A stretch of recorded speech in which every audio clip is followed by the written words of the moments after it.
Oke, hari ini kita bakal membedah sebuah topik yang lumayan mendalam dan penuh misteri. Kita akan menelusuri ajaran-ajaran esoterik dari seorang guru tasawuf, Syekh Muhammad Zuhri, soal hakikat asli dari kenaikan spiritual, atau yang biasa kita kenal dengan istilah Mi'raj. Jadi, ini bukan cuma ngomongin teori ngawang-ngawang ya, tapi kita benar-benar melihat panduan terstruktur gimana sebuah jiwa itu bisa mendaki ke atas sana. Di paparan kali ini, kita bakal lewatin 4 poin penting. Pertama, kita bahas keistimewaan ahli Mi'raj. Terus, kita bongkar rahasia sosok legendaris Uwais Al-Qarni. Ketiga, kita bedah bedanya Mi'raj sama proyeksi astral. Dan terakhir, seberapa bahayanya kalau praktek ginian tanpa bimbingan seorang guru. Langsung aja kita masuk ke bagian pertama buat nyari tahu apa sih sebenarnya keistimewaan dari seorang ahli Mi'raj itu. Menurut Syekh Zuhri, seorang ahli Miraj itu bukan sekedar orang yang rajin ibadah biasa loh. Beliau mendefinisikan ini sebagai seorang praktisi spiritual yang udah secara rutin ngalamin yang namanya kenaikan spiritual sejati. Bayangin aja, jiwa mereka benar-benar dibawa naik dan mendekat secara sangat intim ke cahaya Tuhan. Buat di dunia tasawuf, ini adalah pencapaian yang benar-benar fundamental banget. Terus efeknya apa? Banyak banget. Dan ini kerasa langsung di dunia nyata, bukan cuma di dimensi gaib aja. Praktisi yang sering mi'raj ini bakal dapat limpahan cahaya yang secara harfiah bikin hidup mereka jauh lebih terang. Otomatis, mereka bakal dijauhkan dari sifat-sifat gelap atau setani. Nah cuma itu, mereka dapat kemuliaan luar biasa di dunia maupun akhirat dan derajatnya langsung diangkat sama Tuhan. Benar-benar transformasi yang luar biasa menyeluruh. Nah, untuk ngasih gambaran yang lebih nyata, kita masuk ke bagian kedua. Kita ngomongin satu sosok legendaris, rahasia Uwais Al-Qarni, sang penduduk langit. Mungkin kalian pernah mikir, dari sekian banyak sahabat zaman itu yang cinta mati sama Nabi Muhammad SAW, dan dari sekian banyak orang yang berbakti sama orang tuanya, kenapa harus Uwais yang dapat julukan penduduk langit? Apa sih yang bikin dia sespesial itu? Jawaban dari Syekh Muhammad Zuhri ternyata cukup mengejutkan. Rahasianya bukan cuma karena baktinya ke sang ibu, ya itu mulia banget pastinya. Tapi kunci utamanya adalah Uwais ini ternyata seorang ahli mi'raj sejati. Dia itu terus-terusan mengangkat jiwanya ke alam spiritual tertinggi.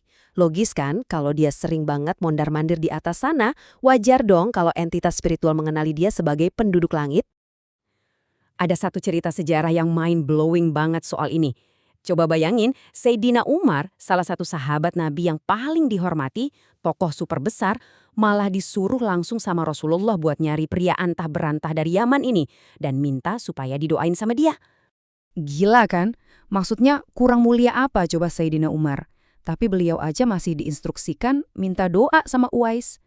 Peristiwa ini ngebuktiin banget posisi mutlak dari hierarki spiritual seorang ahli Mi'raj. Gelar sosial atau kedekatan fisik sama Nabi di dunia, ternyata beda dimensi kalau udah dihadapin sama pencapaian jiwa yang murni bisa terbang ke hadirat ilahi. Sekarang kita masuk ke topik yang makin seru di bagian ketiga. Kita bakal narik garis bedanya Mi'raj sama proyeksi astral, atau yang sering disebut meraga sukma. Syekh Zuhri ngasih garis pembatas yang benar-benar tegas dan tanpa kompromi soal ini. Soalnya zaman sekarang kan banyak yang nyamain pengalaman keluar dari tubuh fisik, kayak yang sering dilakuin anak-anak indigo, sama pencapaian spiritual sejati. Padahal, dua hal ini sama sekali beda. Kalau kita lihat mekanismenya, perbedaannya itu mendasar banget. Proyeksi astral atau meraga sukma itu sebenarnya cuma hasil dari proyeksi pikiran kita. Dia main di tataran mental, dan mentoknya cuma nembus alam mitsal, atau alam ilusi dan bentuk-bentuk. Sebaliknya, Miraj itu bukan proyeksi mental. Miraj adalah penerbangan nyata, di mana jiwa benar-benar diangkat sama energi luar biasa dari ibadah dan zikir yang intens, naik ke langit yang nyata. Dan ada fakta yang agak ngeri di sini. Syekh memperingatkan, kalau kamu nyoba meraga sukma tapi jiwamu masih penuh sama hasrat duniawi dan hawa nafsu yang tebal, wah entitas penjaga langit nggak bakal ngelihat kamu sebagai penjelajah spiritual loh. Secara harfiah, mereka bakal ngelihat jiwamu itu sebagai setan. Ini teguran super keras buat siapa aja yang nganggap eksplorasi gaib itu cuma main-main. Nyambung dari bahaya tadi, kita masuk ke bagian terakhir. Bahaya kalau praktek tanpa bimbingan guru. Kita balik lagi mikirin Uwais.